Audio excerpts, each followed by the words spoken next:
Marko 15:34. Haya yalikuwa maneno ya uchungu na upweke, yakionyesha uzito wa dhambi za ulimwengu ambazo Yesu alikuwa amebeba na hisia ya kutengwa na Baba yake. Ni kilio cha mateso ya kimwili na ya kiroho. 5. Naona kiu. Yohana 19:28. Haya yalikuwa maneno ya kuonyesha mateso yake ya kimwili, ukame uliokuwa umemvaa kutokana na mateso na kusulubiwa. Yalitimiza unabii wa Agano la Kale. 6. Imekwisha. Yohana 19:30.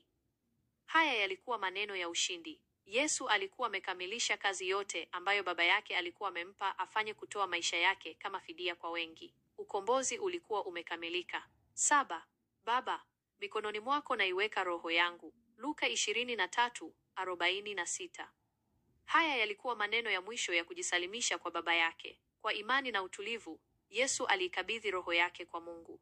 Mara baada ya Yesu kukata roho, tetemeko kubwa la ardhi lilitokea. Miamba ilipasuka, makaburi yakafunguka, na miili mingi ya watakatifu waliolala ikafufuliwa. Pazia la hekalu lilipasuka vipande viwili kutoka juu hadi chini. Yule askari mkuu na wale waliokuwa pamoja naye wakimlinda Yesu walipoona tetemeko la ardhi na mambo yaliyotokea, waliogopa sana, wakasema, hakika huyu alikuwa mwana wa Mungu. Wanawake wengi waliokuwa wamemfuata Yesu kutoka Galilaya walikuwepo wakitazama kwa mbali. Miongoni mwao walikuwa Maria Magdalene, Maria mama yake Yakobo na Yosefu, na mama wa wana wa Zebedayo.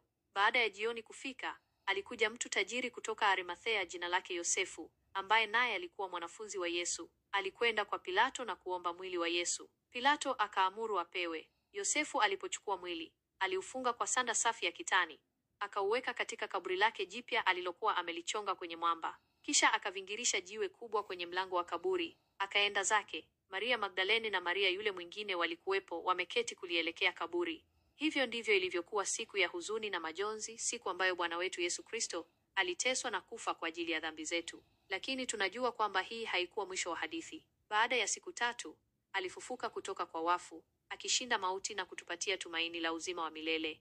Ndugu mtazamaji, tunapolitafakari tukio hili kuu, tujiulize, je, tunatambua upendo mkuu ambao Yesu alituonyesha kwa kujitoa kwa ajili yetu? Je, tunaishi maisha yanayoonyesha shukrani zetu kwa dhabihu yake? Tukumbuke daima maneno yake ya mwisho, maneno ya msamaha, matumaini, upendo, uchungu, ukamilifu na kujisalimisha. Maneno haya na yawe mwongozo katika maisha yetu ya kila siku. Asante kwa kuwa nasi katika tafakari hii. Mungu awabariki.